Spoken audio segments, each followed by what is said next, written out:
Vous avez donc pu suivre sur France 2 en direct cet après-midi avec toutes nos équipes l'épilogue du 88e Tour de France et le sacre de Lance Armstrong sur les Champs-Élysées. 3e victoire d'affilée pour l'Américain qui rejoint ainsi au palmarès son compatriote Greg LeMond. Mais en fait, depuis les Pyrénées, il n'y avait plus de suspense, sauf peut-être pour l'attribution du maillot vert qui, lors du sprint final à Paris, a changé d'épaule. Résumé de la 20e et dernière étape aux couleurs américaines, Nathanaël Dorinx. Après 3 semaines d'efforts et de sacrifices, aujourd'hui certains coureurs avaient des envies de vacances. Une perruque pour faire rire, une photo pour se souvenir. Le tour touche à sa fin et dans le peloton, personne ne s'en plaint. Je suis fatigué.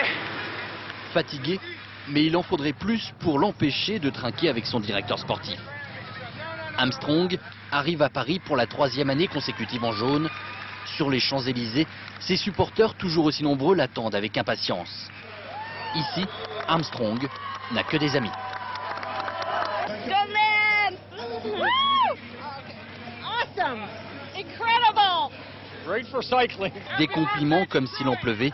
New York, Détroit, Houston, ils arrivent de toute l'Amérique pour assister au triomphe d'Armstrong sur les champs. Sans doute auraient-ils aimé voir leur champion remporter aussi la dernière étape du Tour. Mais traditionnellement, sur la plus belle avenue du monde, l'arrivée est massive et les sprinteurs peuvent laisser libre cours à leur inspiration et à leur puissance. Cet après-midi, Jan Svorada s'est montré le plus rapide. Le Tchèque remporte un succès de prestige, mais sur la ligne, le coureur le plus entouré, c'est encore une fois Lance Armstrong. Entre suspicion et admiration, l'Américain ne laisse personne indifférent et surtout pas ses supporters qui lui prédisent un grand avenir. Les 5 prochaines années, il va gagner les 5 prochaines années pour arriver à 8 victoires dans le Tour. De toute façon, en juillet, il est imbattable.